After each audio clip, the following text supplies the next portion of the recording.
బాలల వీడియోలకు స్వాగతం. దయచేసి లైక్ చేయండి, షేర్ చేయండి మరియు సబ్స్క్రైబ్ చేయండి, తద్వారా కొత్త వీడియో నోటిఫికేషన్లను పొందవచ్చు. ఒక అందమైన గ్రామంలో పచ్చికలోని పచ్చని కొండల మధ్య సంతోషం మరియు సౌహార్దంతో నిండిన ఒక ప్రదేశం ఉంది. ఆ గ్రామం చిన్నదైనా చాలా ఉల్లాసంగా ఉండేది. రంగుల తలుకుల ఇల్లు మరియు ప్రకాశవంతమైన పూలతో కలకలలాడే పక్కదారులతో అలంకరించబడింది.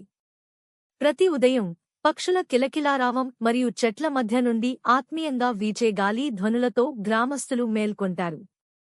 గ్రామం నడిబొడ్డులో పిల్లలు ఆడుకోవడానికి ఇష్టపడే ఒక మెరిసే నది ఉంది.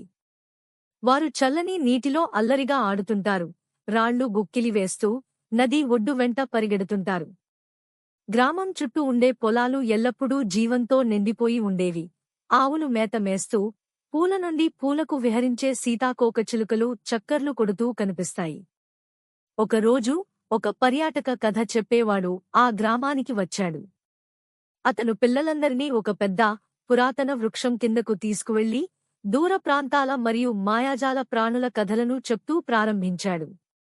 పిల్లలు ఆశ్చర్యంతో వినిపిస్తూ ఆ కథలలోని సాహసాలను తమ మనసులో ఊహించుకుంటూ ఉన్నారు.